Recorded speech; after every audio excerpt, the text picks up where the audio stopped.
Friend, हम पहले 2 topic कर चुके थे कि बाल्यावस्था में शिक्षा को कैसा रूप देना है। तो सबसे पहले हम डिस्कस कर चुके थे कि रोचक विषय सामग्री, इंटरेस्टिंग हमें सब्जेक्ट मटेरियल रखना है। यहाँ पे सेकंड पॉइंट हम क्लियर कर चुके थे कि भाषा के ज्ञान पर यहाँ पे बल देना हमने। थर्ड पॉइंट की तरफ बढ़ते हैं। थर्ड पॉइंट है हमारा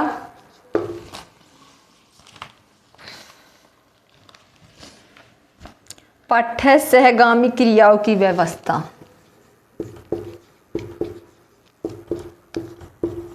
सहगामी क्रियाओं की व्यवस्था। यहाँ पे क्या करना है टीचर को, बच्चे को अगर शिक्षा का स्वरूप देना है बाल्यावस्था में, क्या करेंगे? पाठ्य सहगामी क्रियाएं करवानी। जैसे हम कॉमनली लैंग्वेज में बोल सकते हैं कि जैसे ग्रुप बना देते हैं टीचर कि कल को हम कंपटीशन करवाएंगे 5 बच्चे ग्रुप में, 5 एक में, कि इस ग्रुप के साथ कंपटीशन होगा। उससे बच्चे क्या होंगे कि एक ग्रुप में सोचेंगे कि हाँ हम हार न जाए। इस एज में देखा अपने बच्चे ने क्या होता है कि वो अपना ग्रुप बनाते हैं, उनको अपने ग्रुप पे यह होता है कि हाँ हमारा ग्रुप बेस्ट है। तो इस चीज़ को हम क्या करेंगे? एजुकेशन में इन्वॉल्व कर देंगे।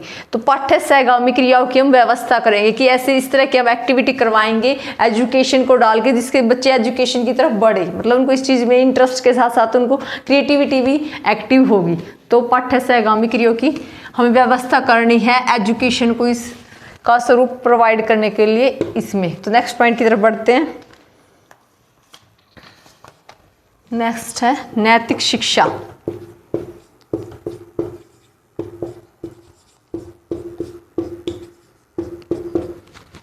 अगर हम सहसावस्था की बात करें तो वहां पे क्या था? नैतिकता का अभाव था। यहाँ पे क्या करना है? ग्रो करें या नैतिकता। टीचर को चाहिए कि वो एक बेसिकली मोरल एजुकेशन बच्चे को प्रोवाइड करे कि what is right, what is wrong, what is right. यहाँ पे बात है नैतिक शिक्षा की, तो बच्चे के माइंड के अंदर ये पॉइंट क्लियर होना चाहिए कि what is wrong and what is right. तो वही कि अगर बच्चा किसी के साथ बुरा, अगर किसी के साथ आपस में झगड़ा हो रहा है तो बच्चों को टीचर क्लियर कर सकता है बेटा कि ये यहाँ पे तुम्हारे इसको मारना गलत है, ये ठीक है, ये तुम्हें एक्टिविटी करनी है, ये नहीं करनी है। तो एक टीचर आई थिंक बेस्ट है एक बच्चे को ये क्लियर करवाने के लिए कि क्या मोरल डेवलपमेंट है, कि क्या क्या चीज़ राइट है बच्चे के लिए, क्या रॉन्ग है। तो एक नैतिक शिक्षा इस एज में एक टीचर ही बेस्ट प्रोवाइड कर सकता है। 5th पॉइंट की अगर हम बात करें, नेक्स्ट पॉइंट है हमारा पर्यटन व स्काउटिंग की व्यवस्था। स्काउटिंग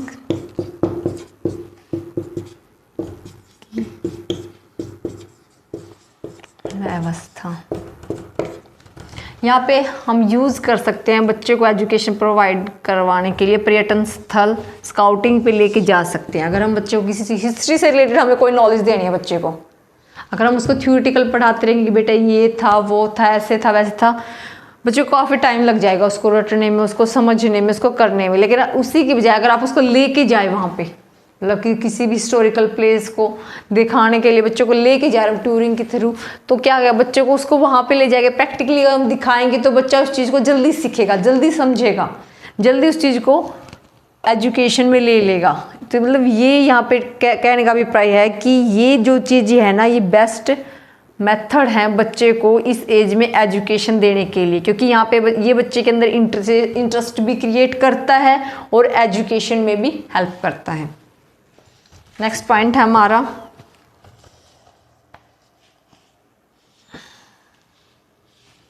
संवेगों के प्रदर्शन का अवसर।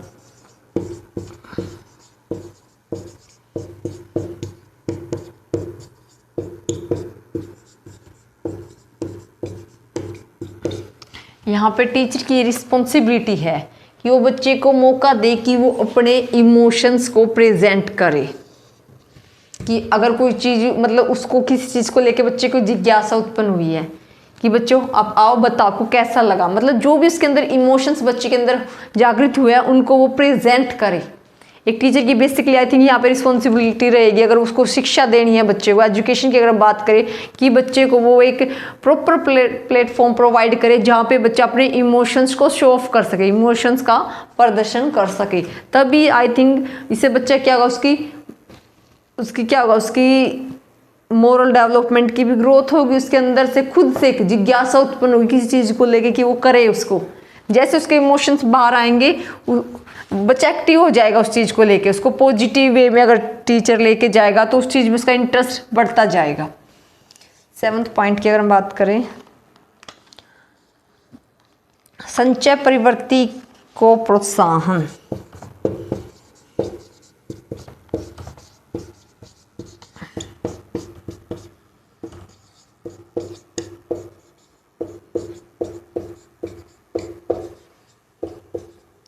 संचय प्रवृत्ति, जैसे कि आपने देखा होगा कि हमें बच्चों को प्रोत्साहित करना चाहिए कि जो भी हमारे पास आज के टाइम में चीज़ें अवेलेबल हैं, पुरानी चीज़ें हमारे पास हैं, उनको इकट्ठा करें। मतलब जैसे कि हमारी जो धरोहर है जिनको हम बोलते हैं कि हम इनको इकट्ठा करके रखें, इनको संभाल के रखें। जैसे हमें दादाओं परदादाओं से हमें जो भी चीज़ें बच्चों को मिली हैं उनको संभालें, ताकि आगे क्या करे वो इस चीज़ में बच्चा अच्छा सीखे, कि वो समझे कि हर एक चीज़ इम्पोर्टेंट है, उसका कैसे यूज़ करना है, कैसे हम इसको संभालना है।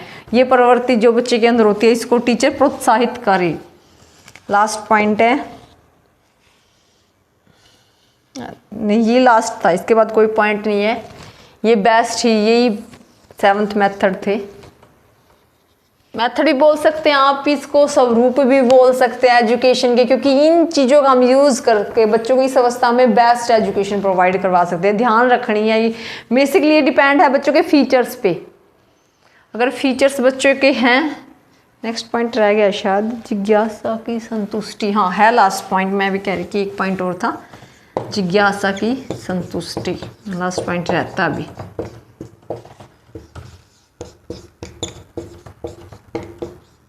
यही बात है कि अभी यहाँ पे क्या बात थी फीचर्स में कि जिज्ञासा की प्रवृत्ति उसमें पाई गई, जिज्ञासा की तीव्रता से हो रही है। संतुष्टि में वही है कि अब रियलिटी को फेस कर रहा है कि हमें जिस भी चीज़ को बच्चा जानने की जिज्ञासा रख रहना है, उसको क्लियर करना है, उसको संतुष्ट करना है, उसके मतलब हर एक क्वेश्चन को आंसर करना है पेरेंट्स को, टीचर्स को। अदरवाइज क्या होगा, बच्चा डीमोटिवेट हो जाएगा, वो मोटिवेट नहीं होगा किसी चीज़ के। अगर हम है किसी चीज़ को जानने के लिए उत्सुक है, हमारे अंदर जिज्ञासा उत्पन्न है कि हाँ हमें जानना है, हम कोशिश करें लेकिन कोई हमें अच्छे से आंसर नहीं करा, क्या होगा, धीरे धीरे हमारा इंटरेस्ट उस चीज़ की तरफ नहीं रहेगा, तो हम डीमोटिवेट हो जाएंगे। ऐसे ही बच्चों में प्रवृत्ति मिलेगी कि हमें उस चीज़ को, उसको संतुष्टि यानी सेटिस्फैक्शन बच्चों को प्रोवाइड करना है। किसी भी चीज़ के लिए अगर उसने कोई क्वेश्चन किया तो उसको प्रॉपरली आप आंसर करेंगे। तो यह शायद ये लास्ट पॉइंट भी क्लियर हो गया होगा। क्लियर है? नेक्स्ट स्टेज की तरफ बढ़ेंगे, क्या उसके फीचर्स हैं, कैसे उन फीचर्स का यूज़ करें, हम शिक्षा का स्वरूप तैयार कर सकते हैं।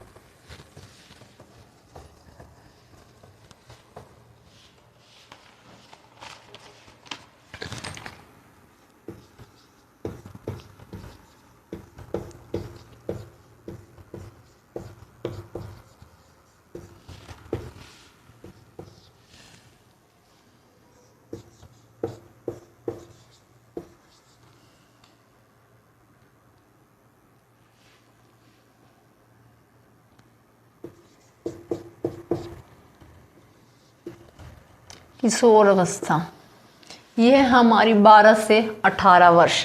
यहाँ पे एक साइकोलॉजिस्ट ने कहा जिनका नाम है Stanley hall, Stanley hall.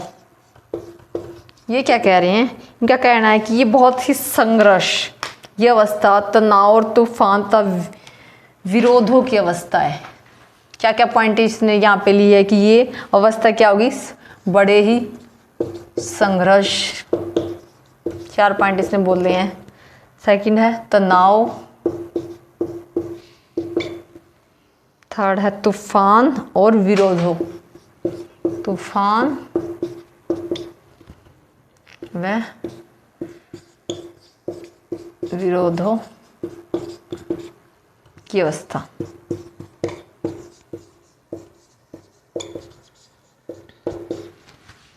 Stanley hall ने कहा है कि जो हमारी किशोर अवस्था है उसमें 4 चीज़ें आएंगी, संघर्ष, तनाव, तूफान और विरोध। इन्होंने ऐसा क्यों बोला? इनका कहना है कि किशोर अवस्था हमारी 12 वर्ष से 18 वर्ष, जहाँ पे बच्चा क्या होगा, अपनी यंग एज में एंटर करेगा। यंग एज में एंटर करते हुए क्या हुआ, चाइल्डहुड समाप्त हो गया, यंग हो गया बच्चा। तो उसमें मेंटली, फिजिकली, मोरली हर टाइप के आप चेंज दे सकते हैं। मतलब जो हमारे 5 आयाम थे ना, उन 5 आयाम में चेंजेस होंगे, क्योंकि यहाँ पे क्या होगी, मैच्योरिटी लेवल उसका बिल्कुल हाईएस्ट की तरफ बढ़ना शुरू हो जाएगा, उसका मैच्योरिटी लेवल ग्रोथ हो जाएगा। तो ये एज में क्या होगी, उसको संघर्ष, मतलब अगर उसको अट्रैक्टिव बनना है, उसको कोई अपना मोटिव है उसका या गोल उसको अचीव करना है, तो क्या करेगा वो, लाइफ में संघर्ष करना शुरू कर देगा। तनाव की ये होगी क्योंकि वो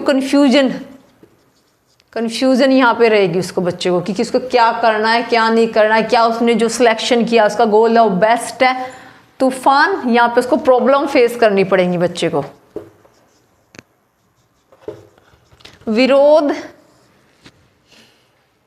विरोध से यहाँ पे है कि पर्सनैलिटी के चेंज की, किसी को कहे कि ये तेरे लिए राइट है, ये तेरे लिए रॉन्ग है। जैसे कि यहाँ पे जेंडर से रिलेटेड बात कर रही हूँ मैं, कि भाई कि गर्ल्स के लिए राइट है, बॉयज़ के लिए फील्ड राइट है, गर्ल्स के लिए फील्ड राइट है। यहाँ पे इस तरह विरोध हम सोसाइटी में देख सकते हैं कि किसी भी एज के लिए क्या चीज़ राइट है, क्या चीज़ रॉन्ग है।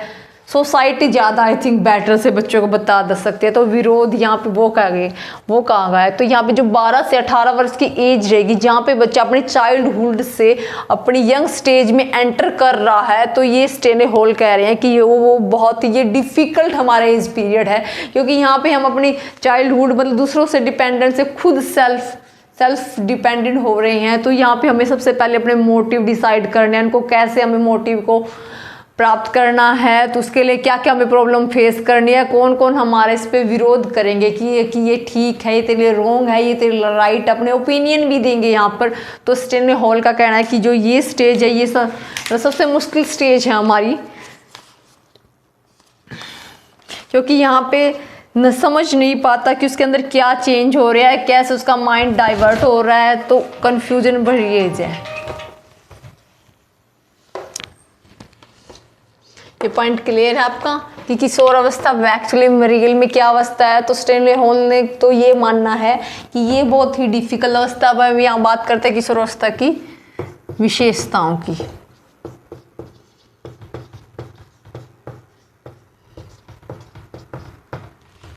ये हमारी एज है 12 से 18 वर्ष। फीचर्स की हम बात करें तो सबसे पहला फीचर है किशोर अवस्था का तीव्र शारीरिक परिवर्तन।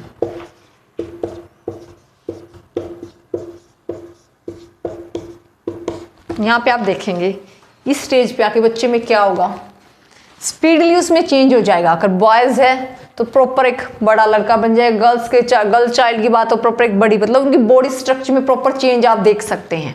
तीव्र शारीरिक विकास के मतलब प्रॉपर स्ट्रक्चर में चेंज आए। जैसे ही वो 12 से यानी चाइल्डहुड से अपनी अडोलसेंस में उसने एंटर किया है, तो क्या हो गया, वो प्रॉपर हेल्थ वाइज स्ट्रॉन्ग हो गया, फिजिकली उसकी ग्रोथ हो चुकी है। तो एक गर्ल्स है वो अपने हाई मतलब मैच्योरिटी लेवल पे है, फिजिकल ग्रोथ की, बॉयज़ भी। तो उसकी बॉडी में हर एक वो जो चेंज आ गई हैं, जो यंग स्टेज में बच्चों की बॉडी में चेंज आते हैं, तो जेंडर के हिसाब से अगर गर्ल्स हैं तो उसमें क्या चेंजेज आने चाहिए, वो उसके चेंज कैसे हैं, बॉयज़ है तो उसके चेंज प्रॉपर होते हैं। तो यहाँ तीव्र शारीरिक परिवर्तन होता है इस स्टेज पे आके। सेकेंड पॉइंट इज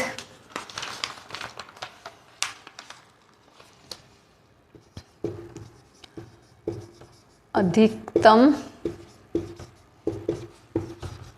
मानसिक विकास। यहाँ पे क्या होगा, मैक्सिमम मेंटल डेवलपमेंट होगी बच्चे की, कि वो मेंटली अपना गोल सेटअप कर लिया है, उसको क्या करना, उसका माइंड फास्टली चलेगा, उसका डेवलप हो जाएगा। यहाँ पे मेंटल मतलब माइंड फुल ऑन डेवलप हो जाएगा। स्टेज पे आके बच्चे को डिस्कस करना, उसको समझ रहा है रॉन्ग राइट क्या उसको करना है क्या नहीं, तो मेंटली फुल ऑन स्ट्रॉन्ग होगा स्टेज पे। तो उसका विकास क्या है, अधिकतम यानी मैक्सिमम डेवलपमेंट होगी उसके माइंड की। नेक्स्ट पॉइंट है व्यवहार में भिन्नता।